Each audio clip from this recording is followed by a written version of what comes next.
সতর্ক হয়ে যাও, সাবধান হয়ে যাও। তারেক রহমানের নির্দেশ আসা মাত্রই তোমরা বাংলার জমিনে আর ঠাঁই পাবে না। আপনাদেরকে ঐক্য গড়ে তুলতে হবে। যেভাবে শেখ হাসিনার মতন এক দানবীয় সরকারকে রাজপথ থেকে আন্দোলনের মাধ্যমে গণভবন থেকে টেনে হিচড়ে নামিয়ে তাকে বাংলাদেশ থেকে বিতাড়িত করা হয়েছে, তার চেয়েও বেশি এখন আমাদের দায়িত্ব হয়ে পড়েছে এই অনুপ্রবেশকারীদের, এই দালালদের, এই আওয়ামী লীগের পেতাত্তাদেরকে দুর্বার আন্দোলনের মাধ্যমে, প্রতিবাদের মাধ্যমে প্রতিরোধ গড়ে তোলা। তারেক রহমান আজও পর্যন্ত দেশের বাইরে অবস্থান করছে। দীর্ঘদিন সে বাংলার জমিন থেকে অনেক দূরে। আমরা খুব দ্রুতই বাংলার জমিনে আমার নেতাকে বীরের বেশে বাংলার জমিনে ফিরিয়ে আনবো ইনশাআল্লাহ। আপনারা জানেন আমাদের যে পল্টনে সদ্য পালিত হওয়া একটি সমাবেশ, সেই সমাবেশে আমার নেত্রী, দেশনেত্রী বেগম খালেদা জিয়া বক্তব্য রেখেছেন।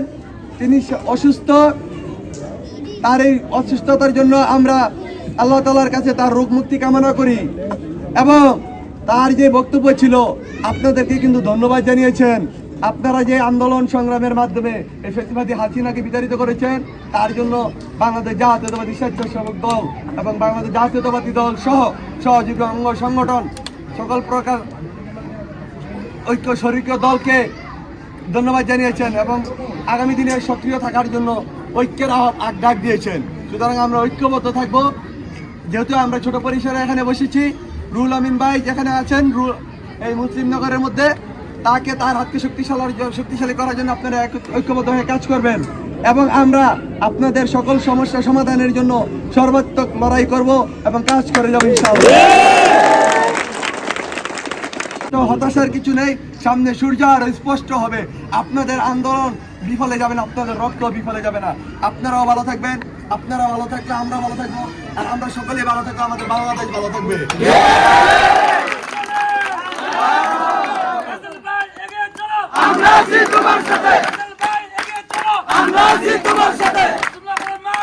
এবং সর্বোত্তম যে সহযোগিতা করবে সেটা হচ্ছে আগামী 3 মাস পরে হয়তো আমাদের নির্বাচন খুব ঘনিয়ে আসছে। মানুষের দুয়ারে দুয়ারে যাবেন, জনগণের পাশে থাকবেন। জনগণই হচ্ছে সকল ক্ষমতার উৎস। আমরা ঠিক থাকবো, আমরা ঠিক থাকলে আমাদের রাষ্ট্র ঠিক থাকবে।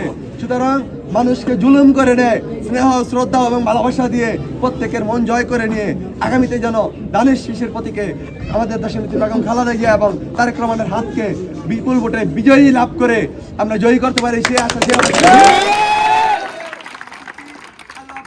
বাংলাদেশ জিন্দাবাদ, বাংলাদেশ জাতীয়তাবাদী স্বেচ্ছাসেবক দল জিন্দাবাদ, প্রতিরোধী স্বেচ্ছাসেবক দল জিন্দাবাদ, আগামী দিনের রাষ্ট্রনায়ক তারেক রহমান জিন্দাবাদ, বেগম খালেদা জিয়া জিন্দাবাদ। সকলকে ধন্যবাদ।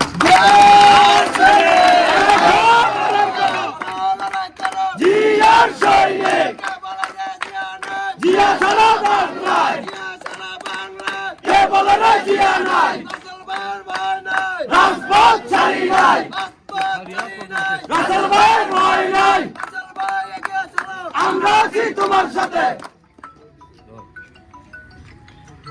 আমরা